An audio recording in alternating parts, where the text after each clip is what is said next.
El sonido no es un grito. En esta habitación, lo único que se escucha es el crepitar furioso del carbón y el siseo del aceite hirviendo cuando toca la piel. Hay humo. Un olor dulce y metálico que satura el ambiente. Y hay pies. Unos pies que alguna vez caminaron sobre los palacios más hermosos que los ojos europeos hubieran visto jamás, ahora están suspendidos sobre un brasero de hierro. Los soldados españoles, con las manos apoyadas en los pomos de sus espadas, intercambian miradas de incomodidad. Han saqueado imperios, han sobrevivido a la noche triste, pero nunca han visto un silencio como este. Hernán Cortés observa desde las sombras, con la mirada clavada en el hombre atado a la silla. Busca una grieta, una lágrima, un gemido que le indique dónde está el tesoro que le prometió a la corona. Pero el hombre frente a él solo mira al techo, con los ojos fijos en un punto que nadie más puede ver. ¿Qué hace a un hombre capaz de soportar lo insoportable? La medicina nos dice que el dolor de una quemadura de segundo y tercer grado es el límite de la conciencia humana. El sistema nervioso colapsa. Pero aquí, en Coyoacán, en el año de 1521, las reglas de la biología parecen haberse suspendido. ¿Qué secreto vale más que el propio cuerpo? ¿Qué lealtad es tan absoluta que puede vencer al fuego? Hoy nos sumergimos en las crónicas de Bernal Díaz del Castillo y en los lamentos de los códices mexicas para entender no solo una tortura, sino un choque de voluntades.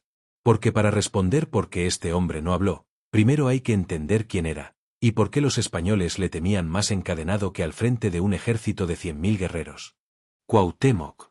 Su nombre significa el águila que descendió.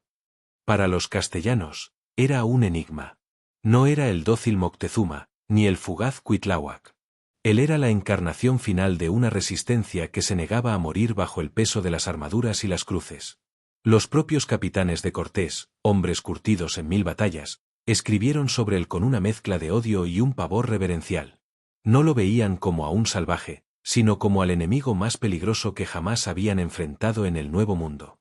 No por su fuerza bruta, sino por lo que representaba, una dignidad que no se podía comprar, un espíritu que no se podía doblegar y una verdad que prefería llevarse a la tumba antes que entregarla a sus verdugos.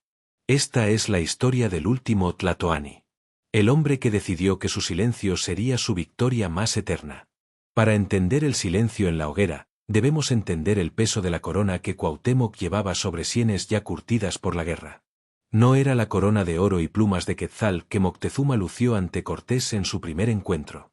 Era una corona de ceniza. Año 1520.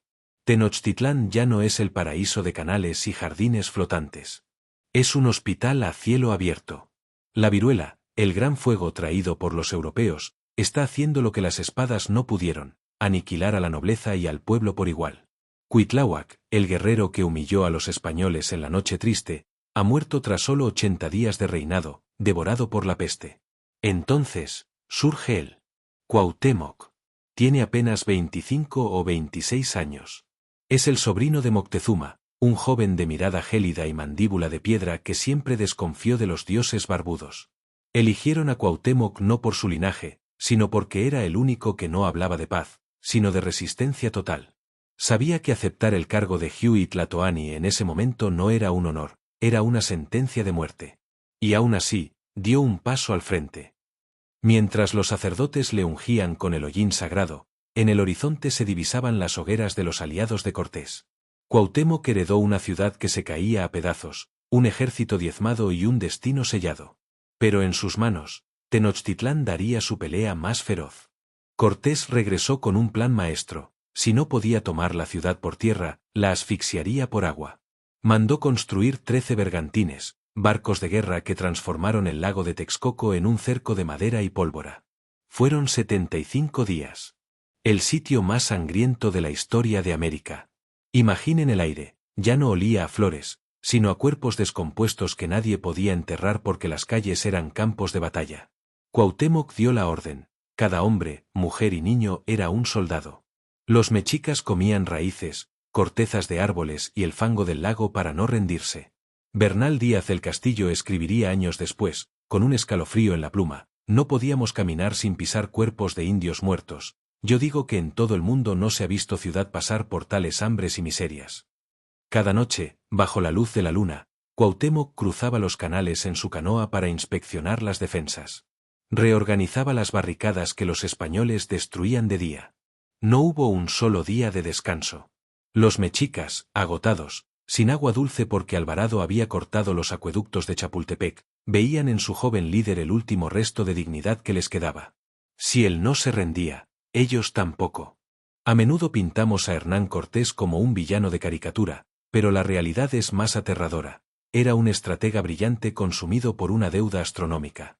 Cortés no solo luchaba contra los mexicas, luchaba contra el tiempo y contra la corona española que lo vigilaba de cerca. Necesitaba que Tenochtitlán cayera intacta para pagar a sus soldados y asegurar su gloria.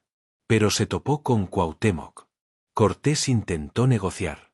Le envió mensajeros ofreciendo perdón si se rendía. Pero el joven Tlatoani tenía una respuesta para cada emisario: el sacrificio. Cuauhtémoc sabía que la paz de los españoles significaba la esclavitud. Esta no fue una conquista de caballeros. Fue una guerra de desgaste psicológico. Cortés, acostumbrado a manipular a los líderes indígenas, se frustraba. Cuauhtémoc fue el único hombre que hizo dudar a Cortés de su propia victoria. El español admiraba la tenacidad de su enemigo, pero esa misma admiración se convertiría en un odio corrosivo cuando se dio cuenta de que Cuauhtémoc prefería ver su ciudad reducida a cenizas antes que entregarle las llaves del imperio. Es aquí donde nace la obsesión de Cortés: si no puede tener la ciudad, tendrá el oro. Y si Cuauhtémoc no se lo da por las buenas, se lo arrancará de la piel. 13 de agosto de 1521. El día en que el sol se ocultó para siempre sobre el quinto sol. Tenochtitlán ya no existe. Es un cementerio de escombros. Cuauhtémoc, viendo que ya no queda ni un palmo de tierra que defender, aborda una canoa con su familia y sus generales más leales. Muchos historiadores malintencionados llamaron a esto huida.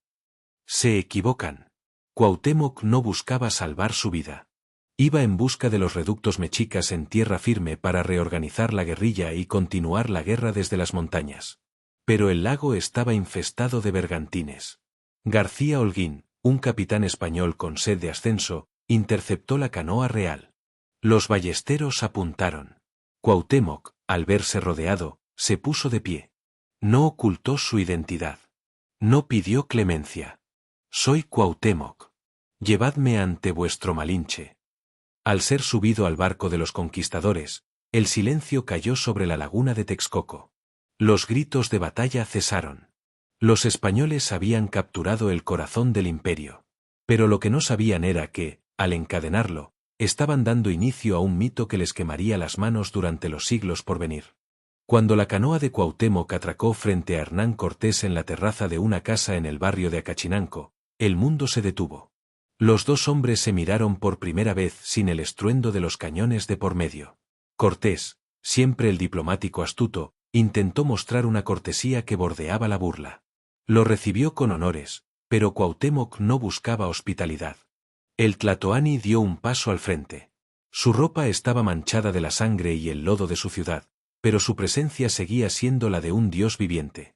Se acercó a Cortés, puso su mano sobre la daga que el extremeño llevaba al cinto, y mirándolo directamente los ojos, pronunció las palabras que Bernal Díaz del Castillo grabaría para la eternidad. «Ah, capitán. Ya he hecho lo que soy obligado en defensa de mi ciudad y vasallos, y no puedo más. Pues vengo por fuerza y preso ante tu persona y poder. Toma ese puñal que tienes en la cinta y mátame luego con él». No era una petición de misericordia. Era un acto de honor guerrero. Según la cosmovisión mexica, el guerrero capturado debía morir en el altar, entregando su sangre al sol para que el universo siguiera girando. Cuauhtémoc le estaba pidiendo a Cortés que lo tratara como a un igual, como a un guerrero noble. Pero Cortés sonrió. Fue una sonrisa fría, cargada de una ambición que el Tlatoani no podía terminar de comprender. El español no quería la sangre de Cuauhtémoc, quería su información. Al negarle la muerte, Cortés cometió su primera gran crueldad, le quitó su muerte gloriosa para convertirlo en un prisionero de Estado. En ese momento, Cuauhtémoc supo que su calvario no terminaba con la caída de los muros, sino que apenas estaba comenzando en las sombras de las celdas españolas. La victoria española fue, en muchos sentidos, un fracaso económico. Mientras el humo se disipaba sobre las ruinas de Tenochtitlán, los soldados de Cortés empezaron a hacer cuentas. Habían pasado 2 años de hambre, enfermedades y terror. Habían visto a sus compañeros sacrificados en los teocalis. Todo eso lo habían soportado por una sola palabra: oro. Pero cuando los tesoreros reales empezaron a pesar el botín rescatado de las cenizas, la cifra fue ridícula. Apenas unos 130,000 castellanos de oro. Después de quitar el quinto real para el rey y la parte de Cortés, a los soldados les quedaron unas cuantas monedas que no alcanzaban ni para pagar las curaciones de sus heridas. El descontento empezó a hervir en los campamentos españoles. Aparecieron pasquines pintados en las paredes de las casas de Coyoacán acusando a Cortés de haberse robado el tesoro de Moctezuma. Los capitanes como Alderete, el tesorero real, presionaban a Cortés con una sospecha que quemaba más que el sol: el oro no se perdió en el lago durante la noche triste. El oro lo tiene el perro de Cuauhtémoc. Él sabe dónde está. Se decía que toneladas de joyas, escudos de oro puro y piedras preciosas habían sido arrojadas a los canales o enterradas en lugares secretos días antes de la caída. Cortés estaba entre la espada y la pared. Si no encontraba el tesoro, sus propios hombres podrían amotinarse o la corona lo acusaría de traición y fraude. La presión se volvió insoportable. Los españoles, que se hacían llamar caballeros de la cristiandad, se transformaron en lo que realmente eran en ese momento: hombres desesperados por la codicia. Y en el centro de esa tormenta de avaricia estaba Cuauhtémoc, guardando un silencio que valía más que todas las minas de Europa. La historia oficial a veces intenta pintar este episodio como un exceso de soldados incontrolables. Pero las crónicas son más oscuras. Hernán Cortés, el hombre que pretendía construir una nueva España sobre los cimientos de la vieja Tenochtitlán, sabía que su autoridad pendía de un hilo de oro. Si no entregaba el tesoro, su prestigio ante Carlos V se desvanecería. La decisión no fue un arrebato de ira. Fue una fría operación política. Coyoacán, 1521. En una de las casonas de piedra que aún olían a cal fresca, Cortés dio la orden. No se trataba de interrogar a un criminal, sino de quebrar al símbolo de un imperio. Los verdugos no eran verdugos de profesión, eran capitanes que semanas antes hablaban de honor y fe. Vemos la preparación con un detalle que hiela la sangre. Trajeron el aceite. No para ungir, sino para hervir. Ungieron los pies de Cuauhtémoc y los de su primo, Tetlepanquetzal, el señor de Tlacopan.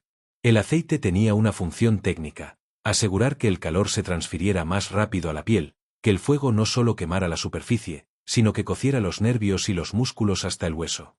Cortés estaba sentado frente a ellos. No gritaba. El silencio de la habitación solo era interrumpido por el sonido de los carbones siendo avivados por los fuelles. «Habla», decían los traductores. «Dinos en qué parte del lago lo arrojaste. Dinos qué templos esconden las barras de oro».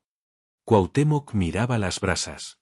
El reflejo del fuego bailaba en sus pupilas, pero su rostro permanecía como una máscara de piedra volcánica. Sabía que si hablaba, entregaba lo último que le quedaba a su pueblo, su orgullo. Sabía que, aunque hablara, los españoles nunca tendrían suficiente. Pero Cuauhtémoc no estaba solo en ese brasero. A su lado, compartiendo el mismo fuego y el mismo aceite hirviente, estaba Tetlepanquetzal. A diferencia del tlatoani, que parecía haber entrado en un trance místico de resistencia, su primo era un hombre de carne y hueso siendo devorado vivo por el dolor. Imaginen la escena: el olor a carne quemada inundando la habitación, los verdugos apretando los dientes, y el llanto ahogado de un hombre que había sido un príncipe y ahora era un despojo humano. Tetlepanquetzal resistió durante horas. Su cuerpo temblaba violentamente sobre la silla. Sus pies ya no eran pies, eran masas carbonizadas que humeaban bajo el aceite. La voluntad tiene un límite biológico, y el señor de Tlacopan lo alcanzó. En un momento de desesperación absoluta, Tetlepanquetzal giró la cabeza hacia Cuauhtémoc. Sus ojos, nublados por las lágrimas y el trauma, buscaban una señal. Era una mirada que suplicaba permiso. Una mirada que decía: no puedo más. Por favor, hablemos. Entreguemos lo que quieran, pero detén este infierno. El silencio en la habitación se volvió denso. Los soldados españoles se inclinaron hacia adelante, pensando que el eslabón más débil estaba a punto de romperse. Cortés apretó el brazo de su silla. La victoria estaba a una sola palabra de distancia. Todo el oro de México estaba a punto de brotar de los labios de un hombre quebrado. Pero Cuauhtémoc no se movió. Ni siquiera parpadeó ante el dolor de su primo. Lo que hizo a continuación no fue un acto de crueldad hacia su compañero, sino el acto de liderazgo más brutal y puro de la historia mesoamericana. La habitación está saturada por el olor a aceite quemado y el vapor que sube de los braseros. Tetlepanquetzal, el señor de Tlacopan, está a punto de desmayarse. Sus ojos suplican una salida, una tregua, cualquier cosa que detenga el fuego que le está devorando los nervios. Mira a su primo, el Tlatoani, buscando una señal de debilidad que le permita a él mismo rendirse. Pero Cuauhtémoc no lo mira con lástima. Lo mira con una claridad aterradora. En ese momento, el último emperador de los mexicas rompe su silencio. No para gritar, no para maldecir a Cortés, sino para pronunciar una frase que se grabaría a fuego en la memoria de México.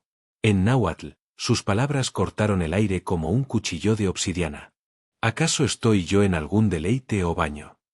Otras crónicas traducen este momento de forma aún más cruda. ¿Crees que yo estoy en un lecho de rosas? No fue un insulto hacia su primo. Fue un recordatorio de hermandad en la tragedia.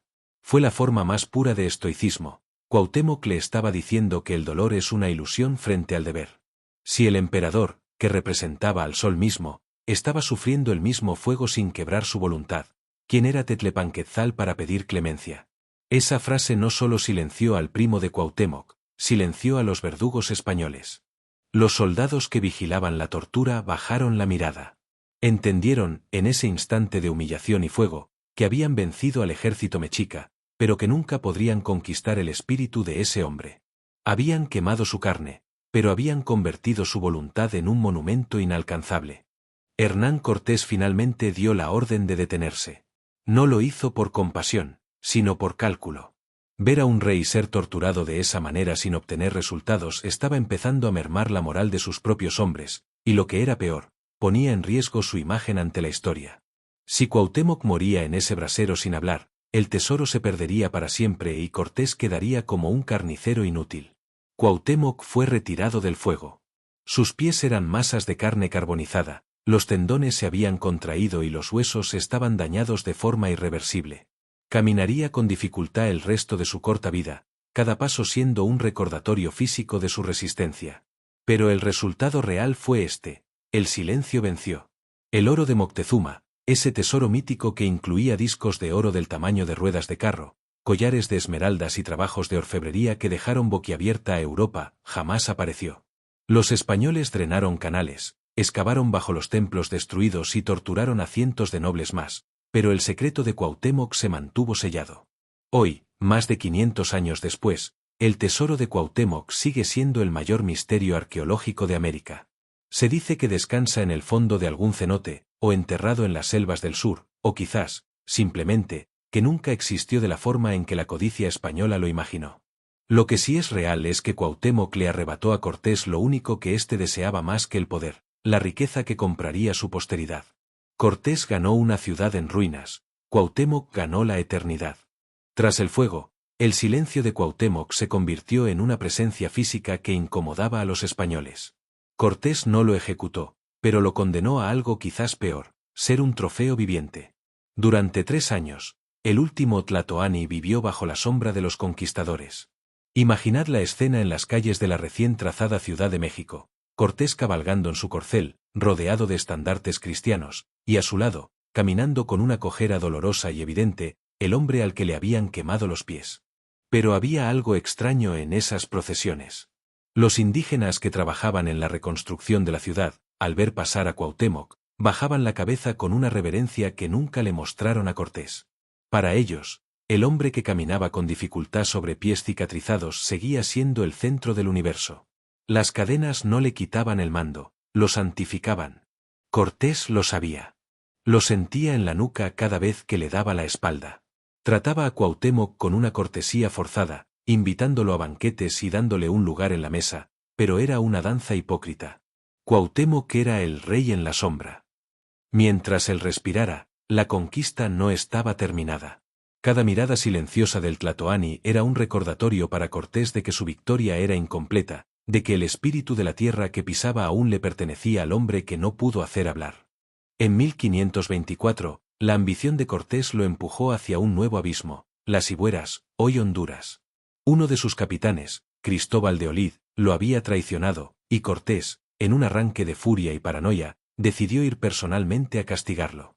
Pero no podía irse solo. Miró a Cuauhtémoc y tomó una decisión fatídica: vendrás conmigo.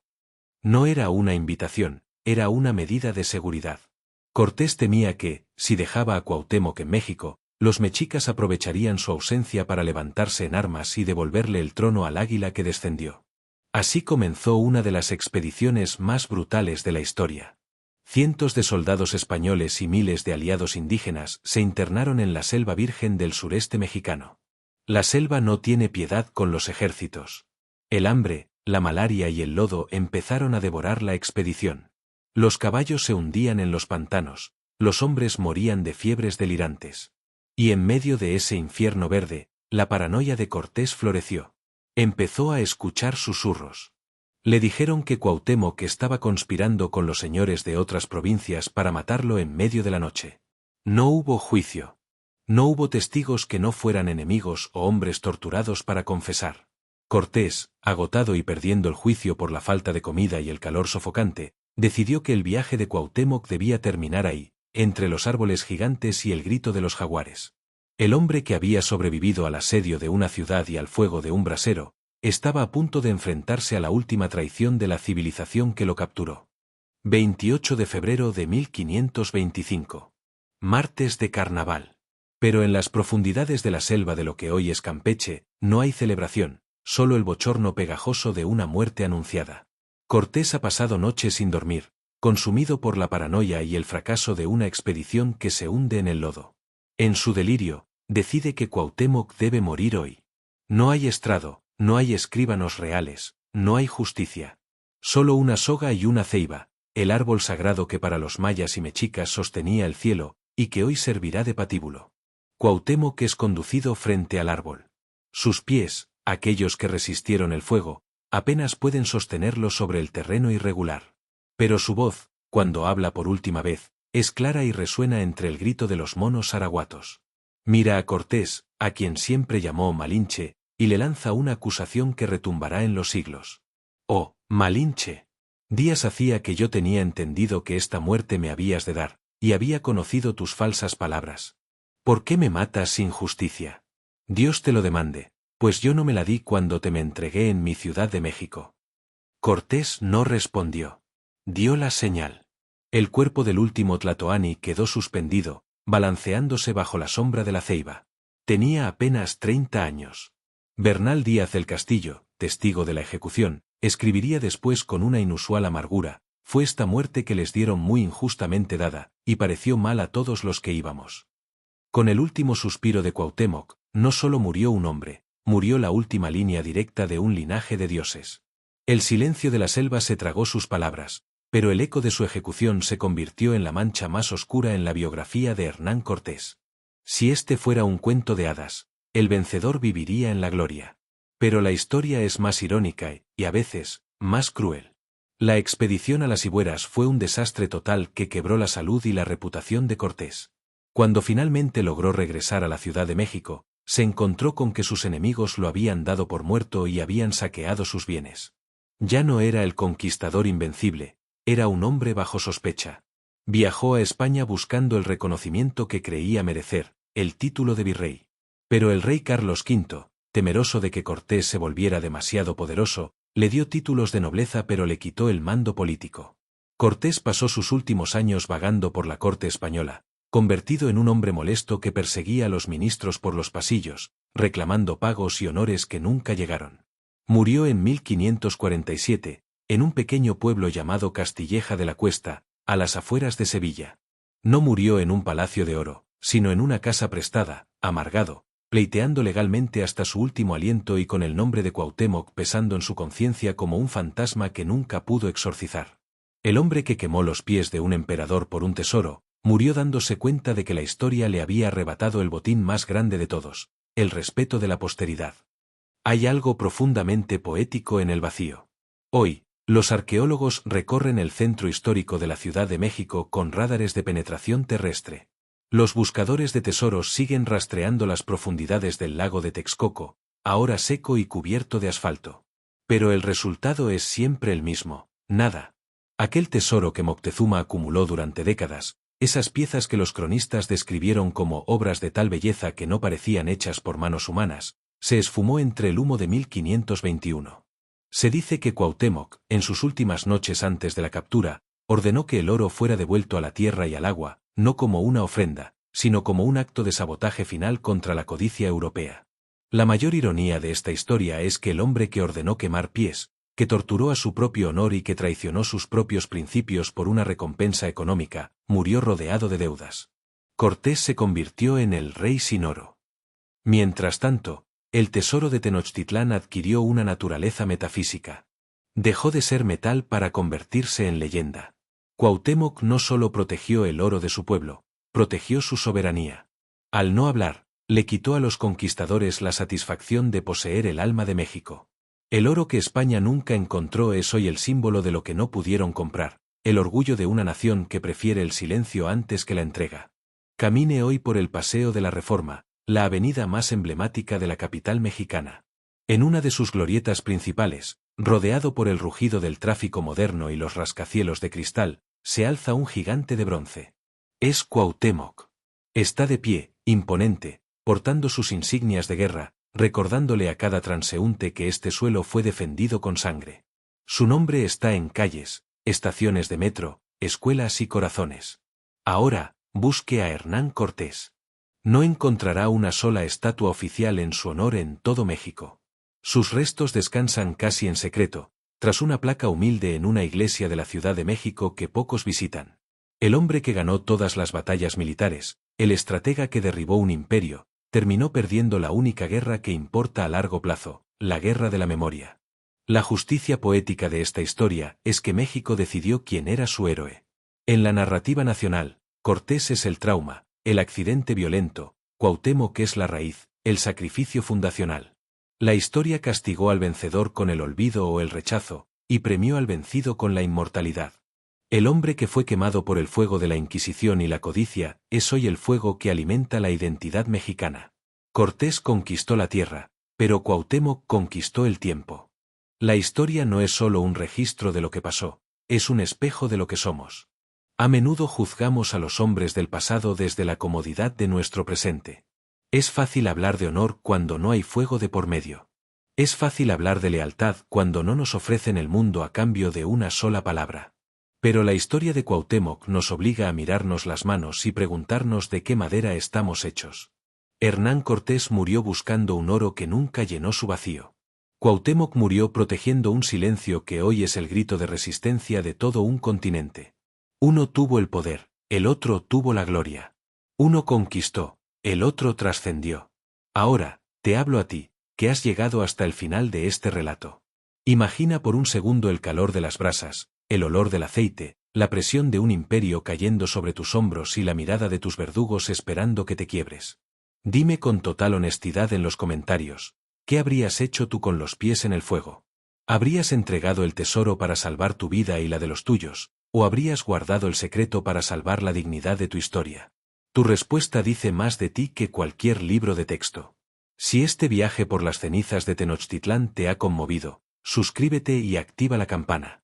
Historias como la de Cuauhtémoc no deben quedar en el olvido, y tu apoyo ayuda a que este canal siga rescatando la verdad de entre las ruinas. Finalmente, dinos, ¿qué otro héroe, traidor o villano de la historia de México merece un documental con este nivel de detalle? El comentario con más likes será nuestra próxima gran producción. Gracias por acompañarnos. La historia continúa, porque nosotros somos sus herederos.